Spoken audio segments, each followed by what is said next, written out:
یہ سوال آیا ہے کہ بیوہ بہن جو تنگ دست ہے اس کو زکوٰۃ یا صدقہ دینا جائز ہے یا نہیں ہے؟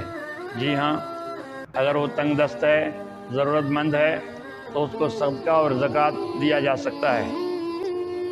زکوٰۃ یا صدقہ فطر کے لیے اصول یہ ہے کہ جن سے یہ خود پیدا ہو گیا جہاں تک اوپر جائے ان کے لیے جائز نہیں ہے۔ مثلا باپ ہے، ماں ہے، دادا ہے، دادی ہے، پردادا ہے، پردادی ہے، یا جو ان سے پیدا ہو گئے وہ اور ان کے بچوں کے لیے جتنے نیچے تک دینا جائز نہیں ہے۔ مثلا بیٹا ہے، بیٹی ہے، پوتا ہے، پوتی ہے، نواسا ہے، نواسی ہے، اس طرح جتنے نیچے جاؤ ان کے لیے زکوٰۃ جائز نہیں ہے۔ اس کے علاوہ اور رشتہ داروں کو زکوٰۃ صدقہ دینا جائز ہے۔ مثلا بھائی ہے، بہن ہے، چچا